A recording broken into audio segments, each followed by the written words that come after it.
శ్రావణ మాసం పుణ్యమి నక్షత్ర యుక్త మాస శివరాత్రి సందర్భంగా శ్రీ ఉమా మార్కండేశ్వర స్వామి ఆలయంలో పెద్దింటి నీలకంఠ శర్మ ఆధ్వర్యంలో శ్రీ శివార్చన సేవా సమితి చక్క రవిశంకర్ అంజన రంగవల్లి దంపతులచే ప్రత్యేక పూజలు జరిగాయి. తెల్లవారుజామున 4:30 నుంచి సుగంధ ద్రవ్యాలతో పార్వతీ అమ్మవారికి అభిషేకం నిర్వహించారు. 7:30 గోదావరి పూజ, గోపూజ, ప్రాకార దేవతలకు అర్చన, అభిషేకాలు భక్తి శ్రద్ధలతో జరిగాయి.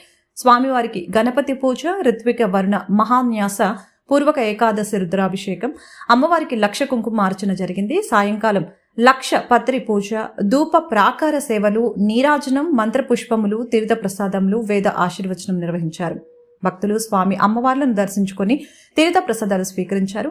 మాస శివరాత్రి సందర్భంగా శశి కుమార్, గోపాలకృష్ణ, రత్నకుమార్ ప్రసాద వితరణ చేశారు.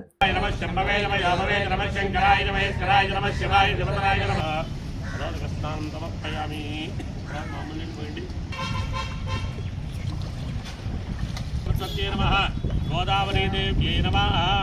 కలగదులు వేసేందర వస్త్రేకం సమర్పయామి. జ్యేష్ఠాం లక్ష్మీర్నాదయామ్యః అబోధవసమసేచ సర్వానందమే గృహాత్. ఇద్దరు కూడా పసుపు ధరాదృశాన్ని నిత్యమష్టాం కిందకి వేసడం దివ్యశ్రీ చన్నమి గృహే లక్ష్మీ రాజ్యోత్రయామ గేతయామ ఆదగోదరయామది నిరంజితమడి పూజ్యత్వాదండయ నిత్యాశ్రయస్వ నిత్యమంగళాని భవంతో. మహామాయే శ్రీపీఠే ప్రపూజితే సంకటచక్రకరాహస్యే మహాలక్ష్మీ నమోస్తుతే.